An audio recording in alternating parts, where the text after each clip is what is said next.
বন্ধুরা, আইপিএল এর ৪৪ নম্বর ম্যাচটিতে মুখোমুখি হতে চলেছে পাঞ্জাব কিংস টিম এবং KKR team, Kolkata night Riders.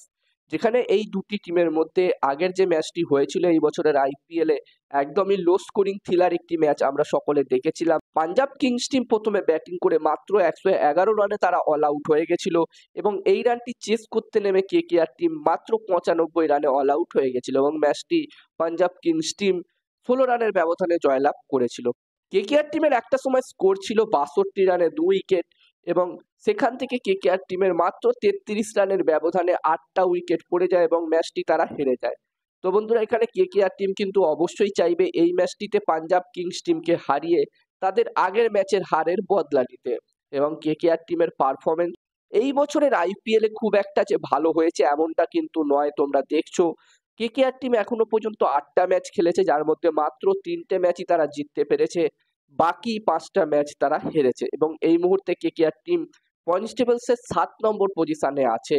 এবং এখান থেকে কেকেআর টিমকে যদি প্লে অফসে কোয়ালিফাই করতে হয় তাহলে কিন্তু তাদের আর যে ৬টা ম্যাচ বাকি আছে গ্রুপ স্টেজের, সেই ৬টা ম্যাচের মধ্যে ৫টা ম্যাচ অবশ্যই জিততে হবে তাদেরকে, কেকেআর টিমকে, তবেই তারা কোয়ালিফাই করতে পারবে প্লে অফসের জন্য।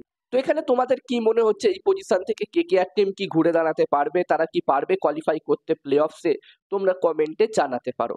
অন্যদিকে পাঞ্জাব কিংস টিমের কথা বললে, এই টিমটি এখনো পর্যন্ত এই সিজনে দুর্দান্ত পারফর্ম করে এসেছে।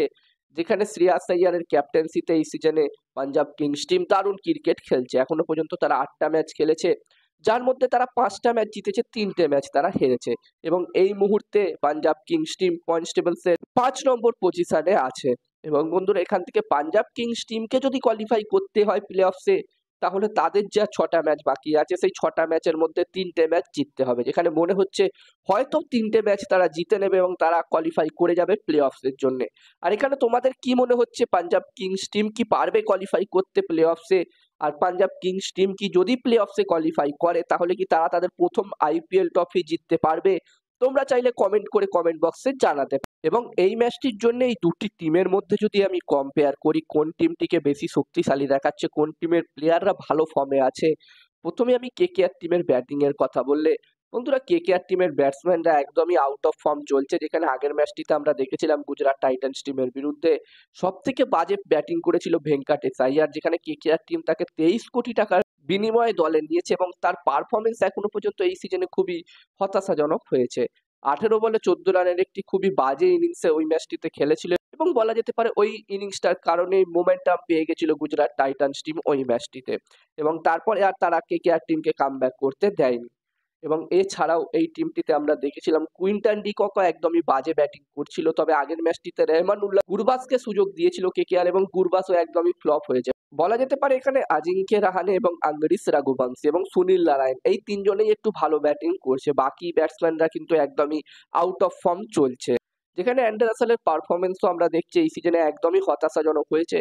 তো ওভারঅল কেকেআর টিমের ব্যাটিং লাইন আপ এই বছর একদমই ফ্লপ হয়েছে। অন্যদিকে পাঞ্জাব কিংস টিমের কথা বললে, যেখানে বন্ধুরা পাঞ্জাব কিংস টিমের ব্যাটিং লাইন আপ মোটামুটি ভালো পারফর্ম এখনো পর্যন্ত করেছে, যদিও শেষ কটা ম্যাচে আমরা দেখছি শ্রেয়াস আইয়ারের ব্যাট থেকে কিন্তু রান আসেনি। তবে বন্ধুরা, পাপসিমরান সিং, প্রিয়ান্স আরিয়ার মতো প্লেয়াররা ভালো পারফর্ম করছে। এছাড়াও এই টিমটির কাছে মার্কাস স্টয়নিসের মতো প্লেয়ার আছে। ওভারঅল এই টিমটির ব্যাটিং মোটামুটি শক্তিশালী দেখাচ্ছে এবং তারা মোটামুটি ভালো পারফরমেন্সই করছে।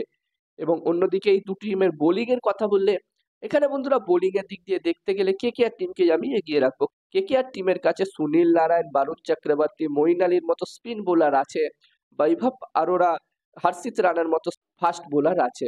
ওভারঅল এই টিমটির বোলিং কিন্তু ভালো দেখাচ্ছে, কেকেআর টিমের বোলাররা ভালো বোলিংও করছে। অন্যদিকে পাঞ্জাব কিংস টিমের কথা বললে, এই টিমটির বোলিং যে খুবই খারাপ এমনটা কিন্তু নয়, এই টিমটিরও বোলিং মোটামুটি ভালোই আছে। যেখানে এই টিমটির কাছে আশদীপ সিং এর মতো বোলার আছে, মার্কো ইয়ানসনের মতো বোলার আছে এবং উজবেন্দ্রা চাহালের মতো বোলার আছে। এবং আমরা জানি কেকেআর এর বিরুদ্ধে আগের ম্যাচটিতে উজবেন্দ্রা চাহালের দুর্দান্ত বোলিং এই তারা জয় পেয়েছিল। তবে এখানে আমি কেকেআর টিমের বোলিংকেই আমি এগিয়ে রাখবো। আর এখানে তোমাদের কি মনে হচ্ছে, এই দুটি টিমের মধ্যে কোন টিমটির বোলিং শক্তিশালী, কোন টিমটির ব্যাটিং শক্তিশালী? তোমরা চাইলে তোমাদের নিজস্ব মতামত কমেন্ট করে কমেন্ট বক্সে জানাতে পারো। এবং এই ম্যাচটিতে আমি কেকেআর টিমকেই এগিয়ে রাখবো। আমার মনে হচ্ছে এই ম্যাচটিতে কেকেআর টিম হয়তো বদলা নেবে। আর তোমরা যদি সরাসরি আমার থেকে রিপোর্ট নিতে চাও, এই স্ক্রিনে এখন আমার হোয়াটসঅ্যাপ নাম্বার তোমরা দেখতে পাচ্ছ, এটা আমার হোয়াটসঅ্যাপ নাম্বার। তোমরা চাইলে আমাকে হোয়াটসঅ্যাপে মেসেজ করতে পারো। এই ম্যাচটিতে আমি কেকেআর টিমকেই এগিয়ে রাখবো। আর এখানে তোমাদের কি মতামত, এই ম্যাচটি কোন টিম জিততে পারে, কেকেআর নাকি পাঞ্জাব কিংস? তোমরা চাইলে কমেন্ট করে কমেন্ট বক্সে জানাতে পারো।